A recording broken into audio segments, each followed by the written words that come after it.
ہمیں زندگی کیسے گزارنی ہے، ہمارا لائف سٹائل کیسا ہونا چاہیے، یہ ہمارے رہبر و رہنما محمد رسول اللہ صلی اللہ علیہ وسلم نے ہمیں سکھایا ہے۔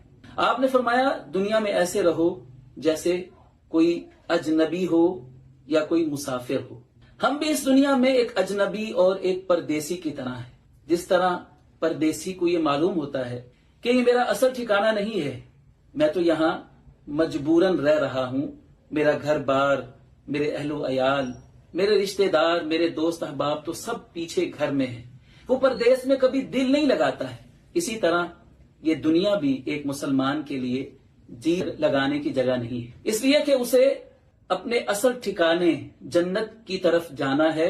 اصل گھر اس کا وہی ہے، یہاں تو وہ اسی آخرت کے گھر کی تیاری کرنے کے لیے دنیا میں بھیجا گیا ہے۔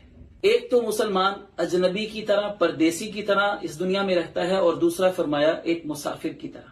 مسافر اپنے ساتھ اتنا ہی ساز و سامان لیتا ہے جتنی اسے سفر میں ضرورت ہوتی ہے، اس لیے کہ اس کی نظر تو ہمیشہ منزل کی طرف ہوتی ہے۔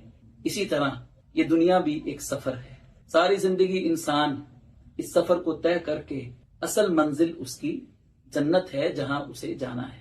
تو مسلمان بھی اپنی زندگی میں دنیا کے ساتھ اتنا ہی تعلق رکھتا ہے جتنی اس کو ضرورت ہے، اس لیے اسے معلوم ہے کہ یہ دنیا اس کی زندگی، یہ دنیا کی ساری نعمتیں عارضی اور فانی ہیں، اور اصل زندگی، ہمیشہ کی زندگی وہ آخرت کی زندگی ہے، جنت کی زندگی ہے، جس پر ہمیشہ اس کی نظر رہتی ہے۔